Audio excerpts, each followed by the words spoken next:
Hello बच्चों, तैयार हो जाओ अकाउंट्स को easy, interesting, engaging, real life और रिलेटेबल एग्जांपल्स के साथ समझने के लिए।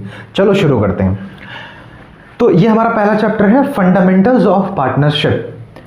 थियोरेटिकल पोर्शन पहले कवर करेंगे, फिर न्यूमेरिकल पोर्शन। तो देखिए, सबसे पहले दिया हुआ है यहाँ पे डेफिनेशन ऑफ पार्टनरशिप। पहले तो समझ तो जाएं कि भाई पार्टनरशिप होती क्या है, उसके बाद आगे की बात समझेंगे। तो देखो, पार्टनरशिप क्या होती है बेटा।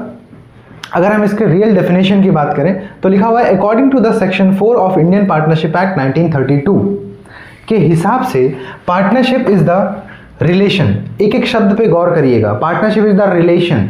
रिलेशन है, एक रिश्ता है, किसके बीच में? Between persons.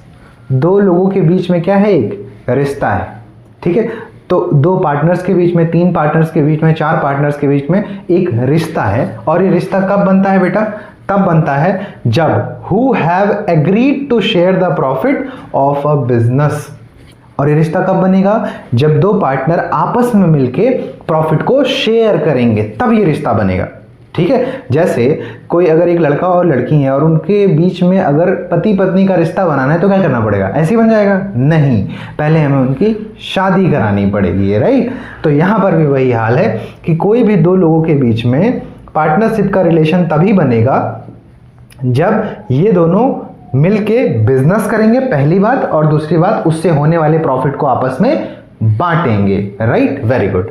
अच्छा, आगे पढ़ो, फिर क्या दिया हुआ है? अब वो बिजनेस जो है वो कैरीड ऑन बाय ऑल, चाहे तो सारे के सारे लोग मिलकर बिजनेस चलाएं, और any one of them acting for all, मतलब चाहे तो सारे पार्टनर्स मिलकर के बिजनेस चलाएं या तो उनमें से कोई एक चलाए। तो पूरे डेफिनेशन को अगर मैं सम अप करूं तो इसमें सब बहुत आसान भाषा में ये लिखा हुआ है कि पार्टनरशिप जो है वो दो लोगों के बीच का एक रिश्ता है। और ये रिश्ता कब बनता है बेटा? जब ये दोनों लोग मिल करके बिजनेस करें और उससे होने वाले प्रॉफिट को आपस में बांट लें, तब ये रिश्ता बनता है। और एक बात इसमें लिखी हुई है कि चाहे बिजनेस सब लोग मिलके चलाएं या उनमें से कोई एक चलाए। ठीक, तो ये हमारा हो गया डेफिनेशन। अब आ जाओ इसकी कैरेक्टरिस्टिक्स के बारे में। Characteristics of partnership. अब कई सारे बच्चों को ये जो वर्ड लिखा है कैरेक्टरिस्टिक्स, इसका ही मतलब नहीं पता होगा। और ये जो कैरेक्टरिस्टिक्स वर्ड है ये सिर्फ अकाउंट्स में नहीं आता, ये इकोनॉमिक्स में भी आता है, ये बिजनेस में भी आता है, ये अकाउंट्स में भी आता है, तीनों में आता है। तो कैरेक्टरिस्टिक्स वर्ड का मतलब पहले मैं आपको समझा देता हूं। अच्छा, ये बताओ, मेरे हाथ में एक चिड़िया है, आप मानोगे ये बात?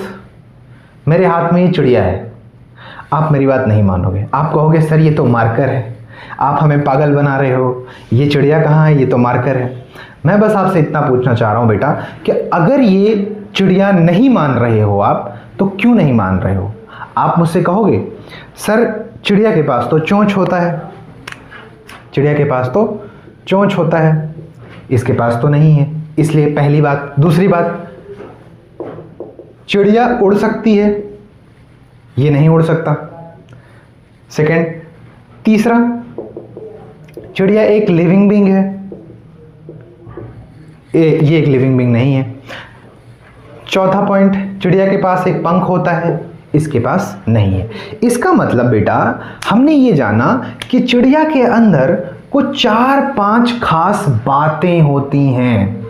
क्या मतलब? कि चिड़िया के अंदर 4-5 खास बातें होती हैं, और वो 4-5 खास बातों को ही हम कैरेक्टरिस्टिक्स बोलते हैं। तो ये चिड़िया की कैरेक्टरिस्टिक्स हैं। अब ये 4-5 खास बातें दुनिया की किसी भी चीज के अंदर होगी तो हम उसको क्या बोल देंगे? उसको बोल देंगे बेटा चिड़िया। अब जैसे ही मैंने आपसे पूछा कि बताओ ये एक चिड़िया है, आपने मुझे नहीं माना। क्यों? क्योंकि चिड़िया के अंदर कुछ 4-5 खास बातें होती हैं, कुछ 4-5 कैरेक्टरिस्टिक्स होते हैं जो इसके अंदर नहीं थे, इसीलिए आपने इसको चिड़िया नहीं माना। हाँ या ना? तो कैरेक्टरिस्टिक्स का सीधा सा मतलब है कि किसी भी चीज के अंदर 4-5 खास बातें। जैसे अभी आप जिस मोबाइल फोन में मुझे देख रहे हो उसका कैरेक्टरिस्टिक्स बताओ, उसके अंदर 4-5 खास बातें बताओ। जैसे वो प्लास्टिक का है, उसके अंदर जो है एक मशीन लगी हुई है, उसका डिस्प्ले जो है ग्लास का बना हुआ है, ये उसकी कैरेक्टरिस्टिक्स हैं, उसके अंदर की 4-5 खास बातें। तो कैरेक्टरिस्टिक्स का मतलब है बेटा किसी भी चीज के अंदर की 4-5 खास बातें। तो देखिए, पार्टनरशिप के अंदर 4-5 खास बातें क्या है भाई? पहला है पार्टनरशिप, पहला है 2 और मोर पर्संस की पार्टनरशिप के अंदर मिनिमम कितने होने चाहिए? 2, और मैक्सिमम कितने होने चाहिए बेटा? 50।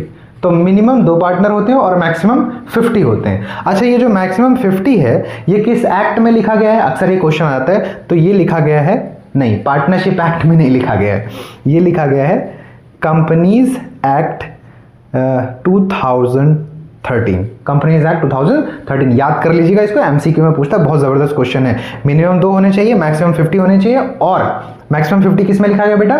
Companies act 2013, right. आगे देखो, पार्टनरशिप में एग्रीमेंट होना चाहिए।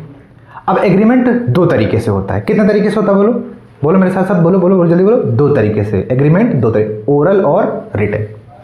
ओरल और रिटन, ओरल एंड रिटन, 2 तरीके का एग्रीमेंट होता है, ओरल और रिटन। तो पार्टनरशिप में देखो, एग्रीमेंट बनाना कंपलसरी नहीं है। क्या नहीं है बेटा? कंपलसरी नहीं है, वॉलेंट्री है। वॉलेंट्री मतलब आप चाहो तो 2 लोग हो मिलके पार्टनरशिप में एग्रीमेंट कर लो, ना चाहो तो ना करो, कोई ऐसा कंपल्सन वाली बात इसमें नहीं है, ठीक है। ओरल भी हो सकता है और रिटन भी हो सकता है। आगे बढ़िए, existence of business for profit motive. Business के अंदर देखो, पार्टनरशिप तभी हो सकता है जब कोई बिजनेस एग्जिस्ट करे। अगर कोई बिजनेस एग्जिस्ट नहीं कर रहा है तो कभी भी पार्टनरशिप वहां पे नहीं होगी। भाई बिना बिजनेस के किस चीज का पार्टनरशिप करोगे? कोई पार्टनरशिप एग्जिस्ट ही नहीं कर सकती, ठीक। अच्छा, बिजनेस होना भी तो चाहिए, तो प्रॉफिट मोटिव के लिए। ये नहीं कि मैंने एनजीओ खोल लिया तो हम दोनों, मैं और मेरे फ्रेंड ने अगर एनजीओ खोल लिया तो वो तो प्रॉफिट मोटिव के लिए नहीं खोला है ना, तो उसको हम बिजनेस कंसीडर नहीं करेंगे। यहां पर पार्टनरशिप कंसीडर नहीं किया जाएगा। जब 2 लोग बिजनेस खोलें और उस बिजनेस का मकसद हो प्रॉफिट कमाना, तो हम बोलेंगे कि हाँ, एग्जिस्टेंस ऑफ बिजनेस है। 4, उनके बीच में प्रॉफिट का बंटवारा हो। अगर पार्टनर्स हैं तो पार्टनर्स के बीच में प्रॉफिट का बंटवारा होना चाहिए, नहीं होना चाहिए? अगर मान के चलो आप और आपके फ्रेंड बिजनेस कर रहे हो और सारा का सारा प्रॉफिट आपने ले लिया, तो बताओ काहे की पार्टनरशिप भाई? तो प्रॉफिट 2 लोगों में बंटना चाहिए, नहीं बंटना चाहिए? बिल्कुल बंटना चाहिए, ठीक। तो प्रॉफिट बंटेगा। Relationship of principal and agent. जो दोनों पार्टनर्स होते हैं ना, वो एक दूसरे के प्रिंसिपल और एक दूसरे के एजेंट होते हैं। मतलब देखो, जैसे मान लो 4 पार्टनर हैं किसी बिजनेस में, अगर एक ने गलती की ना तो बाकी चारों फंसेंगे, बाकी चारों फंसेंगे। और अगर इन चारों ने गलती की तो ये भी फंसेगा। इसको बोलते हैं प्रिंसिपल और एजेंट का रिलेशन, ठीक है। उनमें होता है नो सेपरेट एग्जिस्टेंस। पार्टनर्स और पार्टनरशिप का जो बिजनेस है, इन दोनों का कोई सेपरेट एग्जिस्टेंस नहीं होता है। क्या मतलब है सर? समझाइए। अच्छा, मान लो आप अमेजोन से सामान खरीदो, मान लो आपने मोबाइल फ़ोन मंगाया, उसमें डिलीवरी बॉय आया, पत्थर रखा था, पत्थर दे के चला गया, आपको फ्रॉड हो गया। अब आप किसके ऊपर केस करोगे? अमेजोन के मालिक के ऊपर या अमेजोन कंपनी के ऊपर? सर मैं तो कंपनी के ऊपर केस करूंगा, है ना। इसका मतलब कंपनी का और मालिक का अलग अलग एग्जिस्टेंस है, कंपनी के केस में होता है, लेकिन पार्टनरशिप के केस में ऐसा नहीं होता है। यहां पर सेपरेट एग्जिस्टेंस कुछ भी नहीं होता, ठीक। तो ये हमारा हो गया कैरेक्टरिस्टिक्स। अब आ जाइए पार्टनरशिप डीड पे। देखिए, मैंने आपको अभी बताया था कि एग्रीमेंट 2 तरीके से हो सकता है, रिटन और ओरल। जब भी आप पार्टनरशिप का बिजनेस करने जा रहे हैं तो 2 तरीके से एग्रीमेंट हो सकता है। या तो आप दोनों लोग मिलके ये बोल दीजिए कि अरे ठीक है भैया, प्रॉफिट आपस में बांट लेंगे, तुम तो मेरे दोस्त हो, एग्रीमेंट की क्या ज़रूरत है, ओरल एग्रीमेंट हो गया, ठीक। ओरल एग्रीमेंट की प्रॉफिट बराबर बराबर बांट लेंगे। एक तरीका ये है कि आप दोनों लोग बैठिए, एक पेपर लीजिए और उस पेपर पर जिन जिन पॉइंट्स पर फ्यूचर में झगड़े हो सकते हैं, उन सभी पॉइंट्स को आज ही लिख करके उस पेपर में निपटा दीजिए। इसको बोलते हैं रिटन एग्रीमेंट, और ये रिटन एग्रीमेंट का ही दूसरा नाम है पार्टनरशिप डीड। क्लियर है? Very good. देखो लिखो क्या लिखा है, partnership agreement, sorry, written agreement between partners is known as partnership deed. कि 2 पार्टनर्स के बीच में जो रिटन एग्रीमेंट हुआ है, उस रिटन एग्रीमेंट का नाम है पार्टनरशिप डीड। उसका एक और नाम होता है आर्टिकल ऑफ पार्टनरशिप। क्या नाम होता है बेटा? Article of partnership. Very good. अब इसमें दिया हुआ contents of partnership deed. Contents of partnership deed का मतलब है भाई, जब एग्रीमेंट बनाएंगे तो उन एग्रीमेंट्स में हम ये लिखेंगे कि फ्यूचर में किन किन पॉइंट्स को लेकर के झगड़ा हो सकता है। तो वो सभी पॉइंट्स जो हम उसमें लिखेंगे, उन सभी पॉइंट्स का नाम है, उस मतलब बोलते हैं हम लोग कंटेंट्स ऑफ पार्टनरशिप डीड। क्या क्या लिखते हैं उसमें name and address of partner, name and address of partner या name of address of firm, name and address of partner, type and nature of business, किस रेशियो में बांटेंगे, ऐसे करके टोटल 20 पॉइंट्स होते हैं इसमें। आप अपनी बुक में देख लीजिएगा, उसमें होगा। ठीक, तो ये है। देखो बच्चों, अगर एग्रीमेंट है तो एग्रीमेंट्स में जो जो पॉइंट लिखे हुए हैं उन सभी के हिसाब से हम प्रॉफिट आपस में बांटेंगे। पर इमेजिन करो एक ऐसी सिचुएशन कि दो पार्टनर हैं और उन्होंने दोस्ती के चक्कर में आपस में एग्रीमेंट ही नहीं किया। अब पहले दूसरे तीसरे साल तो कोई प्रॉब्लम नहीं हुई, क्योंकि भाई प्रॉफिट नहीं हुआ तो किसी को प्रॉब्लम भी नहीं हुई। पर चौथे साल पांचवें साल से प्रॉफिट होने लगा तो झगड़े चालू हो गए। तो अब एग्रीमेंट तो है नहीं, तो क्या करें भाई, हम उनको लड़ता हुआ छोड़ दें क्या?